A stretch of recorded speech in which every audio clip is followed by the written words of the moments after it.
বন্ধুরা, আজ তৈরি করব কচুর শাক। অনেকেই মনে করেন কচুর শাক খেলে গলা চুলকায়। কিভাবে কচুর শাক রান্না করলে গলা চুলকবে না, তার সম্পূর্ণ টিপস এবং ট্রিক সহ আমি আজ আপনাদের কচুর শাক রান্না করে দেখাবো। নমস্কার বন্ধুরা, মনিকাস ফুড খাজানাতে সবাইকে স্বাগত জানিয়ে শুরু করছি আজকের রেসিপি। কচুর শাক রান্না করার জন্য আমি এখানে নিয়েছি শোলা কচু। বাজারে যে কালো রঙের কচু পাওয়া যায় তাকে অনেকে শোলা কচু বলেন। শোলা কচু কাটার সময় হাতে সামান্য তেল মাখিয়ে নিতে হবে। এবারে ডাঁটিগুলো টুকরো টুকরো করে কেটে একটা পরিষ্কার কাপড় দিয়ে মুছে নিতে হবে। প্রত্যেকটা ডাঁটির খোসা ছাড়িয়ে নিতে হবে। ডাঁটিগুলোর খোসা ছাড়িয়ে নিয়ে এরকম ছোট ছোট টুকরো করে নিতে হবে। এবারে একটা ঝুড়িতে কচুর শাকগুলো নিয়ে ভালো করে টেপের নিচে রেখে ঝাঁকিয়ে ঝাঁকিয়ে কচুর শাকগুলো ধুয়ে নিলাম।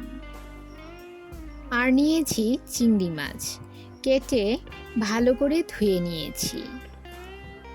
চিংড়ি মাছে দিয়ে দিলাম সামান্য হলুদ গুঁড়ো ও সামান্য নুন। ভালো করে ম্যারিনেট করে নিয়ে 10 মিনিটের জন্য রেখে দেব।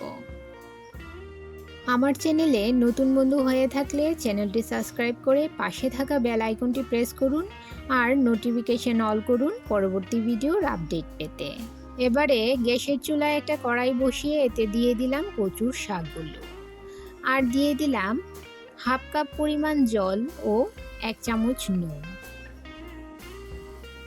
ঢাকা দিয়ে মিডিয়াম ফ্লেমে কচুর শাকগুলো কিছুক্ষণ বয়েল করে নেব।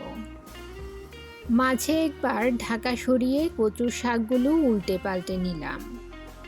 5-6 মিনিট সময় ধরে কচুর শাকগুলো সেদ্ধ করে নিয়েছি। এবারে একটা ঝুড়ি বা ছাঁকনিতে কচুর শাকগুলো তুলে নিয়ে একটা চামচ দিয়ে চেপে চেপে এক্সট্রা জল ছড়িয়ে নেব। এবারে গ্যাসের চুলায় একটা কড়াই বসিয়ে দিয়ে দিলাম 2 টেবিল চামচ পরিমাণ সর্ষের তেল। তেল গরম হলে ফোড়নে দিয়ে দিলাম একটা তেজপাতা, 2টো শুকনো লঙ্কা ও হাফ চামচ 5 ফোড়ন। সামান্য নেড়ে নিয়ে দিয়ে দিলাম ম্যারিনেট করে রাখা চিংড়ি মাছগুলো। চিংড়ি মাছ বেশি ভাজার দরকার নেই, বেশি ভাজলে মাছগুলো শক্ত হয়ে যাবে। সামান্য ভেজে নিয়ে দিয়ে দিলাম 1 চামচ আদা বাটা। 30 সেকেন্ড মতো নেড়ে নিয়ে দিয়ে দিলাম 4-5টে চেরা কাঁচা লঙ্কা আর দিয়ে দিলাম হাফ চামচ ধনে গুঁড়ো, হাফ চামচ জিরে গুঁড়ো, 1 চামচ লাল লঙ্কার গুঁড়ো। সমস্ত মশলাগুলো ভালো করে মিশিয়ে নিয়ে কিছুক্ষণ কষিয়ে নেব।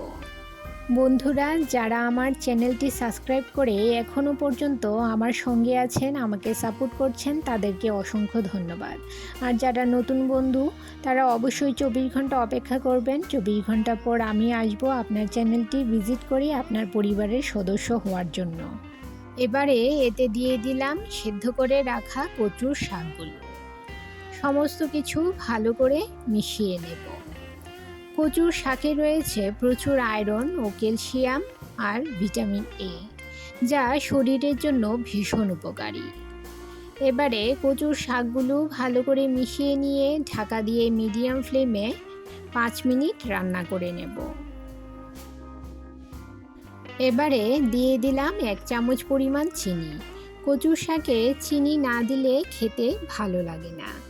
কচুর শাকে এখনও জল রয়ে গেছে। চিনি দিয়ে কচুর শাকের সঙ্গে মিশিয়ে নিয়ে ভালো করে কচুর শাকটাকে টানিয়ে নিতে হবে। সবশেষে দিয়ে দিলাম লেবুর রস। লেবুর রস দিলে গলা চুলকানোর ভয় থাকে না। লেবুর রসটা ভালো করে মিশিয়ে নিয়ে গ্যাসের ফ্লেম বন্ধ করে দেব। তৈরি হয়ে গেল দারুণ স্বাদের চিংড়ি মাছ দিয়ে কচুর শাক। রেসিপিটি ভালো লাগলে অবশ্যই একটা লাইক করুন। আপনার একটা লাইক পৌঁছে দিতে পারে আমার রেসিপি আরও বহু মানুষের কাছে। আজ এই পর্যন্তই। সবাই ভালো থাকুন, সুস্থ থাকুন।